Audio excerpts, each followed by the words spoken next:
विश्वानिदेव मंत्र का पाठ करेंगे।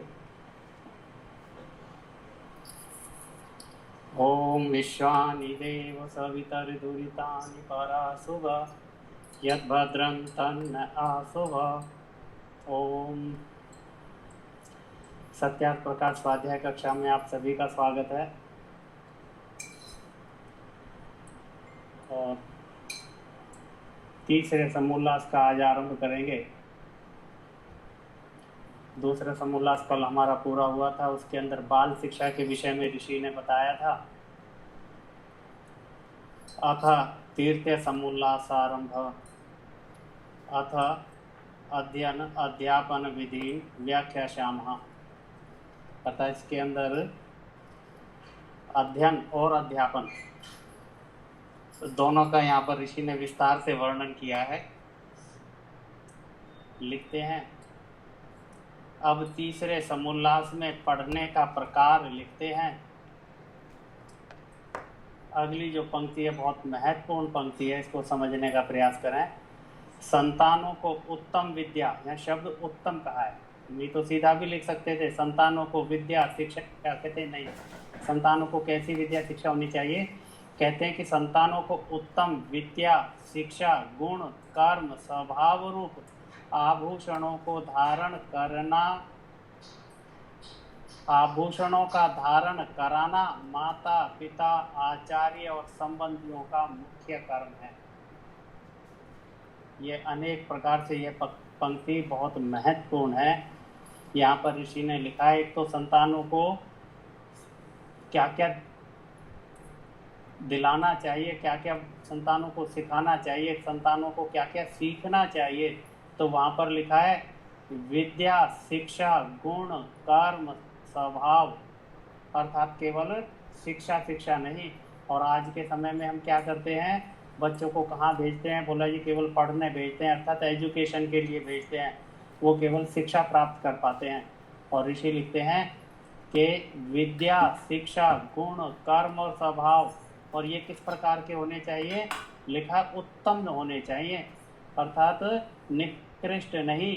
तो ऋषि लिखते हैं संतानों को उत्तम विद्या शिक्षा गुण कर्म और स्वभाव रूप, अब ये है क्या चीज, उनके लिए विशेषण का प्रयोग ऋषि ने किया है। ये सब क्या है, आभूषण हैं। और लिखते हैं इन आभूषणों का धारण कराना। अब ये कर्तव्य किसका है, कौन कराए इन आभूषणों को धारण। कहते हैं माता पिता आचार्य और संबंधी, अर्थात केवल माता पिता नहीं, यहाँ पर 4 व्यक्तियों के कर्तव्य बताए हैं कि माता पिता और आचार्य के साथ साथ लिखा है संबंधियों का भी कर्तव्य है, अर्थात हमारे परिवार और हमसे संबंधित जितने भी लोग हैं उन सब का भी कर्तव्य है कि यदि किसी प्रकार से माता पिता शिक्षा दिलाने में असमर्थ हैं तो वहाँ पर फिर आचार्यों का कर्तव्य और उसके बाद संबंधियों का भी मुख्य कर्म कहा है। अर्थात हम अपने जीवन में जितने भी कर्म करते हैं उन सब कर्मों में सबसे मुख्य कर्म संतानों को शिक्षित करना है, उनको विद्वान बनाना है, उनके गुण कर्म स्वभाव में उत्तम गुण कर्म स्वभावों की शिक्षा उनको दी जानी चाहिए। तो यह बहुत महत्वपूर्ण पंक्ति ऋषि ने यहाँ पर लिखी है। और उसके बाद इसका विस्तार करते कहते हैं सोने चांदी माणिक मोती मूंगा आदि रत्नों से युक्त आभूषणों के धारण करने से मनुष्य का आत्मा सुभूषित कभी नहीं हो सकता। अर्थात आभूषणों से हम क्या किस चीज को लेते हैं, अर्थात ये सोने चांदी हीरे जवाहरात आदि को आभूषण कहते हैं। ऋषि कहते हैं वो आभूषण नहीं है। आभूषण कौन से हैं, कहते हैं उत्तम शिक्षा उत्तम विद्या उत्तम गुण उत्तम कर्म और उत्तम स्वभाव, ये आभूषण हैं एक व्यक्ति के। और संतानों को इन्हीं को धारण कराना चाहिए। कारण लिखते हैं क्योंकि आभूषणों के धारण करने से केवल देहाभिमान विषय शक्ति और चोर आदि का भय तथा मृत्यु का भी संभव है। संसार में देखने में आता है कि आभूषणों के योग से बालिकादिकों का मृत्यु दुष्टों के हाथ से होता है। ऋषि कहते हैं ये जो हीरे जवाहरात सोना चांदी आदि जो आभूषण डालते हैं इनसे क्या होता है, इनसे कोई विशेष लाभ नहीं है। असली आभूषण क्या है, जो ऋषि ने यहाँ पर शिक्षा विद्या गुण कर्म और स्वभाव के लिए लिखा है उन आभूषणों से युक्त हमारी संतान होनी चाहिए। आगे यहाँ पर एक श्लोक लिखा है, विद्या विलास मनसो धृति शील शिक्षा सत्यव्रता रहित मान मलापहारा संसार दुख दल नेन सुभूषिता ये धन्या नरा विहित कर्म परोपकारा। इसका अर्थ लिखते हुए ऋषि लिखते हैं, जिन पुरुषों का मन विद्या के विलास में तत्पर रहता है, बहुत महत्वपूर्ण पंक्तियां हैं।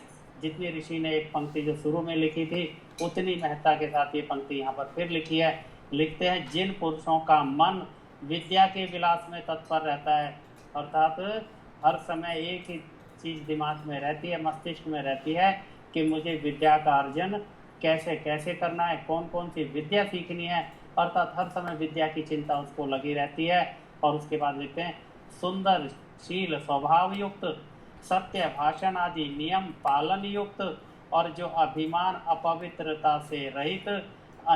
तो यहाँ पर क्या है, जो जो दुर्गुण है उनको छोड़ने का और जो जो विद्या आदि सद्गुण है उनको धारण करने का, अच्छे गुण कर्म स्वभाव में हमेशा तत्पर रहना, अर्थात उनको अपने अंदर धारण करने के लिए हमेशा तत्पर रहना। और उसके बाद लिखते हैं, ये तो हुआ धारण की बात, उसके बाद लिखते हैं कि अब इन गुणों को धारण करके करे क्या। एक व्यक्ति ने, एक ब्रह्मचारी ने इन सबको धारण कर लिया, अच्छी विद्या, उत्तम अच्छी शिक्षा और गुण कर्म स्वभाव धारण कर लिया, अब क्या करे, उसका कर्तव्य यहाँ लिखते हैं। कहते हैं, अन्य की मलिनता के नाशक सत्य उपदेश विद्या दान से संसारी जनों के दुखों के दूर करने से सुशोभित सुभूषित वेद विहित कर्मों से पराय उपकार करने में रहते हैं, वे नर और नारी धन्य हैं। अर्थात किसी व्यक्ति का जीवन कब धन्य हो जाता है, उसके लिए ये महत्वपूर्ण पंक्तियां हैं कि पहले तो वो अनेक प्रकार के गुणों को धारण करे, विद्या और शिक्षा को धारण करे, और उसके बाद खुद अपनी आत्मा और मन को शुद्ध करे। और फिर उसका कर्तव्य यहाँ पर लिख दिया कि अन्य की मलिनता के नाशक, अर्थात जो दूसरों के अंदर कहीं पर अशुद्धियां हैं, विचारों में जो कमियां हैं उनको दूर करे, सत्य उपदेश करे और विद्या दान से संसारी जनों के दुखों को दूर करे। क्योंकि दुखों का कारण क्या है, अविद्या दुखों का कारण है। जैसे जैसे हम विद्या को प्राप्त करते जाते हैं, एक मनुष्य के दुख दूर होते जाते हैं। वो कहते हैं कि अपने भी दुख दूर करें और अन्य लोगों के भी दुखों को दूर करना है। और फिर कहते हैं, वेद विहित कर्मों से पराय उपकार करने में रहते हैं। अर्थात परोपकार कैसे किया जा सकता है, उसकी विधि भी ऋषि ने यहाँ पर बता दी। क्योंकि परोपकार किस लिए आवश्यक है, परोपकार इसलिए आवश्यक है कि हमें पुण्य कमाने हैं। एक व्यक्ति को अगला जन्म कैसे मिलेगा, पुण्यों के आधार पर। और पुण्य कैसे कमाए जा सकते हैं, परोपकार करके। और परोपकार कैसे किया जाए, उसको ऋषि ने लिखा है वेद विहित कर्मों से। अर्थात जैसे जैसे वेद के अंदर आदेश दिया है उन कर्मों को करके हम परोपकार करें। और लिखते हैं कि ऐसे व्यक्ति क्या हैं, वे नर और नारी धन्य हैं। तो यहाँ पर विद्या प्राप्त करने की, गुरुकुल में जाके शिक्षा आदि और अपने गुण कर्म स्वभाव को उत्तम बनाने का यहाँ पर एक विशेष महत्व बताया है कि हम विद्या को क्यों सीखें। इसीलिए लिखते हैं, इसीलिए किस लिए, इन सब गुणों को धारण करके और इस संसार में परोपकार करने के लिए 8 वर्ष के हों तभी लड़कों को लड़कों की और लड़कियों को लड़कियों की शाला में भेज देवें। जो अध्यापक पुरुष व स्त्री दुष्टाचारी हो उनसे शिक्षा ना दिलावें। ऋषि ने द्वितीय समोल्लास में लिखा था कि जब गुरुकुल का चयन करें तो इस बात का माता पिता ध्यान करें कि वहाँ पर आचार्य और आचार्याएं कैसे हों, बोले उत्तम हो, विद्वान और धार्मिक, दोनों शब्द का प्रयोग किया है। और बार बार ऋषि इन दोनों शब्दों का प्रयोग करते हैं कि विद्वान भी हों और धार्मिक भी हों। और यहाँ लिख दिया कि वे दुष्टाचारी ना हो। तो लिखते हैं, जो अध्यापक पुरुष व स्त्री दुष्टाचारी हों उनसे शिक्षा ना दिलावें, किंतु जो पूर्ण विद्या युक्त धार्मिक हों। यहाँ पर भी उसी शब्द का फिर ऋषि ने प्रयोग किया है कि वह लोग, वह आचार्य आचार्य, अध्यापक अध्यापिकाएं विद्या युक्त हों और धार्मिक भी हों, वे ही पढ़ाने और शिक्षा देने के योग्य हैं। उन्हीं से संतानों को शिक्षा करानी चाहिए। आगे यहाँ पर व्यवस्था देते हैं कि गुरुकुल कैसा होना चाहिए, अर्थात जिस गुरुकुल में हम भेज रहे हैं संतानों को, क्या वो शिक्षा दिलाने के योग्य भी है या नहीं, वहाँ शिक्षा दिलानी भी चाहिए या नहीं। इसलिए गुरुकुल की व्यवस्था के लिए ऋषि यहाँ पर लिखते हैं, द्विज अर्थात ब्राह्मण, क्षत्रिय और वैश्य, उनको द्विज कहा जाता है। कहते हैं द्विज अपने घर में लड़कों का यज्ञोपवीत और कन्याओं का भी यथा योग्य संस्कार करके यथोक्त आचार्य कुल अर्थात अपनी अपनी पाठशाला में भेज दें। यथोक्त आचार्य कुल अर्थात जहाँ पर अध्यापक और अध्यापिकाएं, जहाँ पर आचार्य आचार्य शुभ गुण युक्त, धार्मिक और विद्वान हों, विद्या से युक्त हों, ऐसे गुरुकुल क्या ऐसे आचार्य कुल में भेज दें। विद्या पढ़ने का स्थान एक देश में होना चाहिए। वे लड़के और लड़कियों की पाठशाला 2 कोस एक से दूसरे से दूर होनी चाहिए। जो वहाँ पर अध्यापिका और अध्यापक पुरुष व तृतीय अनुचर हों, वे भी कन्याओं की पाठशालाओं में सब स्त्री और पुरुषों की पाठशाला में पुरुष रहें। और आगे लिखते हैं, स्त्रियों की पाठशाला में 5 वर्ष का लड़का और पुरुष की पाठशाला में 5 वर्ष की लड़की भी ना जाने पावे, अर्थात 5 वर्ष का बच्चा भी ना जाने पाए। फिर लिखते हैं, अर्थात जब तक वे ब्रह्मचारी और ब्रह्मचारिणी रहें तब तक स्त्री व पुरुष का दर्शन। यहाँ पर 8 मैथुन की बात लिखी है जिनसे बचना चाहिए। लिखते हैं, स्त्री व पुरुष का दर्शन, स्पर्शन, एकांत सेवन, भाषण, विषय कथा, परस्पर क्रीड़ा, विषय का ध्यान और संग, ये 8 प्रकार के मैथुन बताए हैं। इन 8 प्रकार के मैथुनों से अलग रहें। उसके बाद लिखते हैं, अध्यापक लोग उनको इन बातों से बचावें, अर्थात उनका कर्तव्य बता दिया कि वहाँ पर जो भी शिक्षक हैं, अध्यापक हैं, आचार्य हैं, वह इस चीज़ का पूरा पूरा ध्यान रखें कि इन 8 मैथुनों से वह बचे रहें। कहते हैं जिससे, अब इसके बचने से क्या होगा, जिससे उत्तम विद्या, शिक्षा, शील, स्वभाव, शरीर और आत्मा के बलयुक्त होके आनंद को नित्य बढ़ा सके। क्योंकि इन 8 मैथुनों से बचने के बाद भी जिस हम शिक्षा की बात करते हैं, अच्छे गुण कर्म स्वभाव की बात करते हैं, वह तभी प्राप्त हो सकेगा।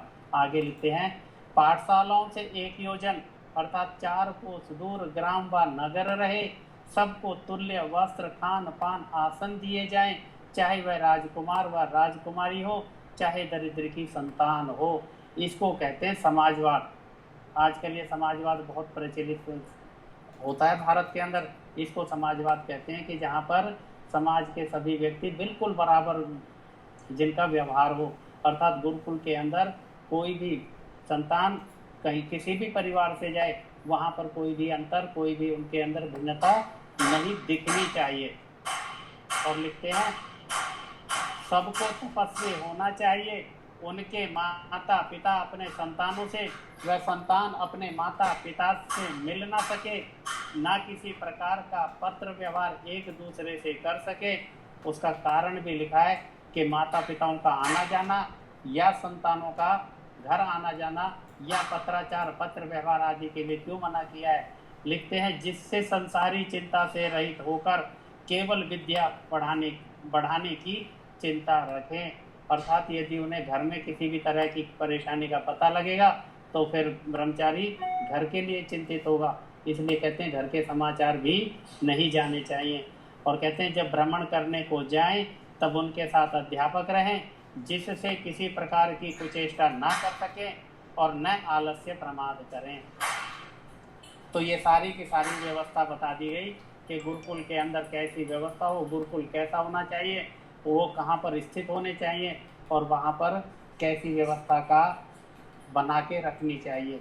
और आगे ऋषि लिखते हैं, कन्या नाम संप्रदानाम न च कुमाराणाम च रक्षणम, यह मनुस्मृति का श्लोक है। उसका लिखते हैं, इसका अभिप्राय यह है कि इसमें राज नियम और जाति नियम होना चाहिए कि 5वें अथवा 8वें वर्ष से आगे अपने लड़कों और लड़कियों को घर में ना रख सकें, पाठशाला अवश्य भेज देवे, जो ना भेजे वह दंडनीय हो। प्रथम लड़कों का यज्ञोपवीत घर में हो और दूसरा पाठशाला में आचार्य कुल में हो। माता पिता माता व अध्यापक अपने लड़के लड़कियों को अर्थ सहित गायत्री मंत्र का उपदेश करें। अर्थात यहाँ तक व्यवस्था दे दी कि यदि कोई माता पिता अपने संतान को किसी कारण से गुरुकुल में ना भेज पाए तो वो कैसा हो, दंडनीय होवे, उसको दंड दिया जाना चाहिए। तो इसलिए हम सबका कर्तव्य है कि हम अपनी संतानों को पूर्ण शिक्षा दिलाएं। और यहाँ दंडनीय क्यों लिखा है? यदि किसी माता पिता की कोई संतान अशिक्षित रह गई, उसको शिक्षा नहीं मिली, तो वो माता पिता के लिए तो परेशानी का कारण होगा ही होगा, समाज के लिए भी वह भार हो जाएगा। वह समाज के अंदर भी कुरीतियाँ और अविद्या को फैलाएगा। इसलिए समाज राष्ट्र को बचाने के लिए, कुल को और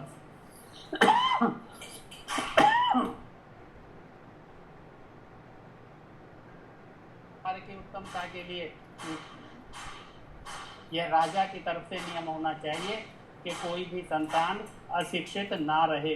अब लिखते हैं कि विद्या का आरंभ किस तरीके से किया जाना चाहिए। तो लिखते हैं कि सबसे पहले उपदेश माता पिता व अध्यापक अपने संतानों को, बच्चों को क्या करें? अर्थ सहित गायत्री मंत्र का उपदेश करें। यहाँ पर ऋषि ने गायत्री मंत्र लिखा है और उसके बाद उसका अर्थ यहाँ पर पूरा अर्थ कर रहे हैं, क्योंकि ऋषि ने आदेश किया है कि गायत्री मंत्र केवल कंठस्थ ना कराएं, उसका पूरा भाव और उसका पूरा अर्थ संतानों को आना चाहिए। लिखते हैं जो इस मंत्र में प्रथम ओम है उसका अर्थ प्रथम समूलास में कर दिया है, वहीं से जान लेना। अब 3 महाव्याहतियों के अर्थ संक्षेप में लिखते हैं। तो ये जो 3 महाव्याहतियाँ भूर भुवः स्वः, ये 3 महाव्याहतियाँ हैं, इनके बारे में ऋषि चर्चा कर रहे हैं। लिखते हैं भूरिति वही प्राणः यह प्राणयति चराचरम जगत स भू स्वयं भीश्वरः। जो सब जगत के जीवन का आधार, प्राण से भी प्रिय और स्वयंभू है, उस प्राण का वाचक होके भू परमेश्वर का नाम है। तो यहाँ पर भू परमेश्वर का नाम बताया है, उसका कारण भी दिया है, कौन से गुण के कारण परमात्मा का नाम भू है। लिखते हैं भुवरित्यपानः यह सर्वम दुख पानयति सोपानः। जो सब दुखों से रहित, जिसके संग से सब जीव दुखों से छूट जाते हैं, इसलिए उस परमेश्वर का नाम भुवा है। अर्थात यहाँ पर दूसरी महाव्याहति का अर्थ किया है, पहले भूह का किया, अब भूह का करते हैं। और फिर उसके बाद लिखते हैं स्वरीति व्याना यो विधम जगत व्यानयति व्यापन होती स व्यानः। जो नाना विध जगत में व्यापक होके सबका धारण करता है, इसलिए उस परमेश्वर का नाम स्व है। अर्थात ये तीनों वचन तैत्तिरीय आरण्यक के हैं। तो ऋषि ने यहाँ पर भूर भुव और स्व के अर्थ विस्तार से लिखे हैं कि इनका क्या अर्थ है और किस लिए लिखे हैं कि ये संतानों को बताया जाना चाहिए। अर्थात जब शिक्षा का आरंभ करें, वहाँ सबसे पहले गायत्री मंत्र को कंठस्थ कराएं और फिर इसके अर्थ का ज्ञान हम अपनी संतानों को करा दें। उसके बाद ऋषि मंत्र का अर्थ लिखते हैं सवितुः यह सुनोत्युत्पादयति सर्वं जगत स सविता तस्या। जो सब जगत का उत्पादक, सब ऐश्वर्य का दाता है। देवस्य यो दिव्यति दिव्यते वासुदेवः।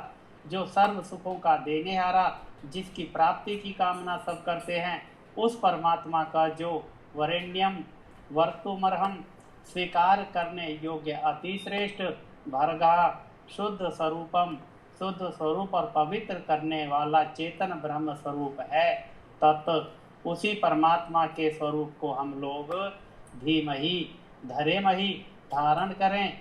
किस प्रयोजन के लिए? ऋषि कहते हैं कि जो यहाँ पर मंत्र में आया है कि हम परमात्मा के उस स्वरूप को धारण करें, तो कहते हैं किस प्रयोजन के लिए धारण करें? तो लिखते हैं यह जगदीश्वर जो सविता देव परमात्मा नः अस्माकम अर्थात हमारी धिया अर्थात बुद्धियों को प्रचोदयात प्रेयता प्रेरणा करे, अर्थात बुरे कामों से छुड़ाकर अच्छे कामों में प्रेरित करे। तो यहाँ ऋषि ने गायत्री मंत्र की पूरी व्याख्या दी है कि इसकी व्याख्या को हम संतानों को कंठस्थ करा दें। आगे ऋषि यहाँ पर संस्कृत के अंदर परमात्मा की प्रार्थना के लिए लिखते हैं, हे परमेश्वर, हे सच्चिदानंद स्वरूप, हे नित्य शुद्ध बुद्ध मुक्त स्वभाव, हे अज निरंजन निर्विकार, हे सर्वांतर्यामीन, हे सर्वाधार जगतपते, सकल जगत उत्पादक, हे अनादि विश्व भरा सर्वव्यापिन, हे करुणा मृतवारिधे, सवितुर्देवस्य तव यदो भूर्भुवः स्वरवरेण्यं भर्गोस्ति तद्वयं धीमहि दधीमहि धरेमहि ध्यायेम वाक्यस्मै प्रयोजनः येत्यत्रः। हे भगवान, ये सविता देवा परमेश्वरो भवान्नस्माकं धियः प्रचोदयात्, स एवास्माकं पूज्य उपासनीय इष्टदेवो भवतु, नातोऽन्यः भवतुल्यं भवतो अधिकं च किंचितः कदाचिन्न मन्यामहे। यहाँ संस्कृत के अंदर परमात्मा के गुणों का, उसके नामों का यहाँ पर वर्णन करते हुए आगे ऋषि इसका अर्थ करते हैं। कहते हैं कि हे मनुष्यों, जो सब समर्थों में समर्थ, सच्चिदानंद स्वरूप, नित्य शुद्ध, नित्य बुद्ध, नित्य मुक्त स्वभाव वाला, कृपा सागर, ठीक ठीक न्याय का करने हारा, जन्म मरण आदि क्लेश रहित, आकार रहित, सबके घट घट का जानने वाला, सबका धर्ता, पिता, उत्पादक, अन्न आदि से विश्व का पोषण करने हारा, सकल ऐश्वर्य युक्त, जगत का निर्माता, शुद्ध स्वरूप, जो प्राप्ति की कामना करने योग्य है, उस परमात्मा का जो शुद्ध चेतन स्वरूप है, उसी को हम धारण करें। इस प्रयोजन के लिए कि वह परमेश्वर हमारी आत्मा और बुद्धियों का अंतर्यामी स्वरूप हमको दुष्टाचार अधर्म युक्त मार्ग से हटाकर श्रेष्ठाचार सत्य मार्ग में चलावे, उसको छोड़कर दूसरे किसी वस्तु का ध्यान हम लोग नहीं करें। अर्थात परमात्मा के अतिरिक्त स्तुति प्रार्थना उपासना केवल परमात्मा की जानी चाहिए। और परमात्मा कैसा है, जैसा कि ऊपर ऋषि ने वर्णित किया है। आगे लिखते हैं, क्योंकि न कोई उसके तुल्य और न अधिक है, वही हमारा पिता राजा न्यायाधीश है और सब सुखों का देने हारा है। ऋषि ने यहाँ पर पूरा वर्णन परमात्मा के बारे में किया है। अर्थात ऐसी शिक्षाएं जब हम आचार्य कुल में संतानों को दें तो वहाँ पर पहले इन सब बातों से अवगत करा दें। अर्थात ईश्वर के बारे में संतानों को सबसे पहले बताया जाना चाहिए। और यही कारण है ऋषि ने प्रथम समुल्लास में ईश्वर के गुण कर्म स्वभाव और उसके नामों की व्याख्या वहाँ पर की है, ताकि हम लोग ईश्वर के बारे में जान पाएं। आगे लिखते हैं, इस प्रकार गायत्री मंत्र का उपदेश करके, अर्थात गायत्री मंत्र का उपदेश होने के बाद फिर क्या करें। लिखते हैं, संध्योपासन की जो स्नान आचमन प्राणायाम आदि क्रियाएं सिखलावें। प्रथम स्नान इसलिए, अब यहाँ पर प्रथम स्नान इसलिए शब्द क्यों लिखा है, क्योंकि संध्योपासना में कहीं स्नान नहीं आता, वहाँ आचमन से शुरू होता है। पर ऋषि कहते नहीं, स्नान भी पहले, यह भी बताया जाए कि स्नान भी करना है। तो इसलिए कहते हैं प्रथम स्नान इसलिए कि जिससे शरीर के बाह्य अवयवों की शुद्धि और आरोग्य आदि होते हैं, इसमें प्रमाण, अर्थात स्नान का भी यहाँ पर प्रमाण ऋषि देते हैं कि पहले स्नान करना ही चाहिए। लिखते हैं, अद भिर्गात्राणि शुद्ध्यन्ति मनः सत्येन शुद्ध्यति, विद्या तपोभ्याम भूतात्मा बुद्धिर्ज्ञानेन शुद्ध्यति। यह मनुस्मृति का श्लोक है। इसका अर्थ करते हुए ऋषि लिखते हैं, जल से शरीर के बाहर के अवयव, सत्याचरण से मन, विद्या और तप अर्थात सब प्रकार के कष्ट भी सह के धर्म ही के अनुष्ठान करने से जीवात्मा ज्ञान अर्थात पृथ्वी से लेके परमेश्वर पर्यंत पदार्थों के विवेक से बुद्धि दृढ़ निश्चय पवित्र होता है। इससे स्नान भोजन के पूर्व अवश्य करना चाहिए। अर्थात पहले गायत्री मंत्र का उपदेश किया, उसके बाद का संध्योपासना की विधि सभी ब्रह्मचारियों ब्रह्मचारिणी को सिखानी चाहिए। उसके बाद यहाँ पर योग शास्त्र का एक सूत्र ऋषि देते हैं। अब संध्योपासन के बाद दूसरा यहाँ पर कहते हैं प्राणायाम, अर्थात उसके बाद संतानों को प्राणायाम की शिक्षा देनी है।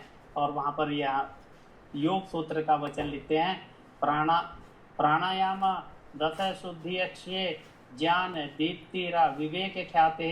इसका अर्थ करते हैं, जब मनुष्य प्राणायाम करता है तब प्रतिक्षण उत्तरोत्तर काल में अशुद्धि का नाश और ज्ञान का प्रकाश होता जाता है।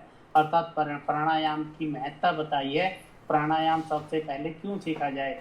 क्योंकि प्राणायाम से हमारे शरीर की अशुद्धियों का नाश होता है। शरीर के अंदर अनेक प्रकार की अशुद्धियाँ होती हैं और प्राणायाम करने से शरीर की अशुद्धियों का नाश होकर आरोग्य बल प्राप्त होता है। और दूसरा लिखते हैं, ज्ञान का प्रकाश हो जाता है, अर्थात हमारी बुद्धि तीव्र हो जाती है। तो कहते हैं, जब तक मुक्ति ना हो तब तक उसके आत्मा का ज्ञान बराबर बढ़ता जाता है। तो अर्थात जब तक मुक्ति ना हो, एक व्यक्ति जब तक मुक्ति तक नहीं पहुंच जाता तब तक किस चीज़ की आवश्यकता होती है? ज्ञान के बढ़ाने की। और ज्ञान बढ़ाने के लिए सबसे पहला साधन बताया है कि प्राणायाम नित्य करने आवश्यक हैं। इसीलिए ऋषि ने संध्या उपासन के बाद यहाँ पर प्राणायाम की विधि और प्राणायाम की महत्ता बताई है कि प्राणायाम कैसे करने चाहिए। तो लिखते हैं, मनुस्मृति का एक श्लोक और दिया है,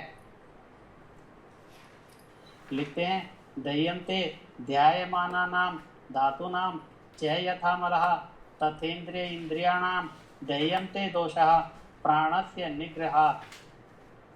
अर्थ करते हैं, जैसे अग्नि में तपाने से सुवर्ण आदि धातुओं के मल नष्ट होकर शुद्ध हो जाते हैं। उदाहरण दिया है, और इस उदाहरण को हम सब जानते हैं कि सोने को जब अग्नि में तपाते हैं तो सोने के अंदर मिली हुई अन्य धातुएं अलग हो जाती हैं। तो कहते हैं, वैसा प्राणायाम करके मन आदि इंद्रियों के दोष क्षीण होकर निर्मल हो जाते हैं। अर्थात हमारी इंद्रियां दोषों से रहित होकर निर्मल हो जाती हैं। और फिर प्राणायाम की विधि लिखते हैं, योग सूत्र का एक वचन और लिखा है, लिखते हैं, प्रच्छद दन विधारणाभ्याम व प्राणस्य। जैसे अत्यंत वेग से वमन होकर अन्न जल बाहर निकल जाता है, वैसे प्राण को बल से बाहर फेंक कर बाहर ही यथाशक्ति रोक देवें। तो ये कौन सा प्राणायाम है? बाह्य प्राणायाम। 4 प्रकार के प्राणायामों की महर्षि पतंजलि ने अपने योग दर्शन के अंदर व्याख्या की है कि 4 तरह के प्राणायाम करने चाहिए। और लिखते हैं, जब बाहर निकालना चाहें तब मूलेंद्रियों को ऊपर खींच रखें, तब तक प्राण बाहर रहता है। इसी प्रकार प्राण बाहर अधिक ठहर सकता है। जब घबराहट हो तब धीरे धीरे भीतर वायु को लेके फिर भी वैसा ही करता जाए। और जितना सामर्थ्य और इच्छा हो और मन में ओम इसका जप करता जाए। इस प्रकार करने से आत्मा और मन की पवित्रता और स्थिरता होती है। स्थिरता किसकी? मन और इंद्रियों की स्थिरता होती है। प्राणायाम इसीलिए महत्वपूर्ण बताया है। और यहाँ पर बाह्य प्राणायाम की विधि भी ऋषि ने बता दी कि बाह्य प्राणायाम कैसे किया जाता है। उसके लिए लिखा है आगे, एक बाह्य विषय अर्थात बाहर ही अधिक रोक देना, ये पहला प्राणायाम जिसकी विधि ऋषि ने अभी बताई। दूसरे के लिए लिखते हैं, दूसरा आभ्यंतर अर्थात भीतर जितना प्राण रोका जाए उतना रोक के। और तीसरा प्राणायाम, तीसरा स्तंभ वृत्ति अर्थात एक ही बार जहाँ का तहाँ प्राण को यथाशक्ति रोक देना। और चौथा बाह्य अभ्यंतराक्षेपी अर्थात जब प्राण भीतर से बाहर निकलने लगे तब उससे विरुद्ध उसको ना निकलने देने के लिए बाहर से भीतर लें, और जब बाहर से भीतर आने लगे तब भीतर से बाहर की ओर प्राण को धक्का देकर रोकता जाए। ऐसे एक दूसरे के विरुद्ध क्रिया करें तो दोनों की गति रुककर प्राण अपने वश में हो, मन और इंद्रियां भी स्वाधीन होती हैं। तो ये प्राणायाम की चारों विधियों के नाम ऋषि ने यहाँ पर दिए और संक्षेप के अंदर उनकी क्रिया भी बताई है। परंतु इस क्रिया को, प्राणायाम को करने से पहले प्राणायाम के किसी विद्वान से इनको सीख लेना अति आवश्यक है, क्योंकि इनको विधि पूर्वक ही किया जाना चाहिए। और चारों प्राणायाम को एक एक करके अर्थात पहले बाह्य प्राणायाम को सिद्ध कर लेने के बाद फिर दूसरा, फिर तीसरा, और जब तीनों प्राणायाम सिद्ध हो जाएं, जिसके अंदर एक बहुत लंबी अवधि लगती है, उसके बाद ही चौथा प्राणायाम किया जाना चाहिए, अन्यथा ना करें। उसके बाद लिखते हैं कि बल पुरुषार्थ बढ़कर बुद्धि तीव्र सूक्ष्म हो जाती है, जो कि बहुत कठिन और सूक्ष्म विषयों को भी शीघ्र ग्रहण करती है। तो यहाँ पर प्राणायाम के ऋषि ने पूरी महत्ता बता दी, अर्थात उससे बल बढ़ता है, बुद्धि बढ़ती है, हमारे शरीर के जितने भी दोष हैं वो निकलकर इंद्रियां निर्मल हो जाती हैं और इंद्रियां आत्मा के अधीन हो जाती हैं। जैसा हम सामान्यतः कहते हैं कि मन रुकता ही नहीं है, चंचल है, भागता रहता है, तो ऋषि कहते हैं कि प्राणायाम करने से मन और इंद्रियों की चंचलता समाप्त होकर वह रुक जाती हैं। और लिखते हैं कि उसके बाद चाहे विषय कितना भी कठिन हो और सूक्ष्म से सूक्ष्म विषय हो, उसको भी प्राणायाम करने के बाद बुद्धि इतनी तीव्र हो जाती है कि उसको बड़ी सरलता के साथ उस विषय को समझा जा सकता है, अर्थात सूक्ष्म विषय को भी शीघ्र ग्रहण करती है। इससे मनुष्य के शरीर में वीर्य वृद्धि को प्राप्त होकर स्थिर बल पराक्रम जितेंद्रियता सब शास्त्रों को थोड़े ही काल में समझकर उपस्थित कर लेगा। अर्थात जो व्यक्ति, जो ब्रह्मचारी प्राणायाम का पूरा अभ्यास करेगा, वह जितने भी हमारे शास्त्र हैं, क्योंकि सूक्ष्म से सूक्ष्म विषय को भी बड़ी आसानी से समझ लेगा, तो कम समय के अंदर सभी शास्त्रों की विद्या को ग्रहण कर लेगा, उपस्थित कर लेगा, अर्थात वो सबको ग्रहण कर लेगा। स्त्री भी इसी प्रकार योगाभ्यास करें, भोजन छादन, उठने बैठने, बोलने चालने, बड़े छोटे से यथा योग्य व्यवहार करने का उपदेश करें। यह किसके कर्तव्य बताया है? आचार्यों का कर्तव्य बताया है कि शिक्षा का आरंभ कहाँ से करें? गायत्री मंत्र से शिक्षा का आरंभ करें, उसका अर्थ भी समझा दें, परमात्मा की उपासना की विधि बता दें और संध्या का भी पूरा विधि सिखाकर और संध्या आरंभ करावें। और उसके बाद लिखा है कि फिर प्राणायाम की भी विधि सिखाएं और प्राणायाम के महत्व और उसके लाभ यहाँ ऋषि ने बताए हैं कि प्राणायाम क्यों करना चाहिए और कौन कौन से प्राणायाम है। प्राणायाम के नाम से आज विश्व के अंदर जो ये सब कुछ चल रहा है वो क्या है? वो प्राणायाम है ही नहीं, केवल नाम प्राणायाम का है, वो योग नहीं है, वह केवल शारीरिक अभ्यास हैं, उनके लाभ हो सकते हैं, परंतु वो महर्षि पतंजलि का ना तो योग है, ना वो आसन है, ना प्राणायाम है। तो प्राणायाम की विधि ऋषि ने यहाँ पर बताई है, केवल 4 प्राणायाम है और उन्हीं से इन सब चीज़ों का लाभ मिलता है। तो आज का यहीं पर विराम करते हैं। आप लोगों की कोई शंका हो तो आप सभी का स्वागत है, आप अपना विचार भी रख सकें। मंत्र पाठ के बाद आप सभी का स्वागत रहेगा। ओम विश्वानि देव सवितर्दुरितानि पराशुव यद्भद्रं तन्नहासुव। ओम शांति शांति शांति। ओम। सभी को नमस्ते जी, सभी का बहुत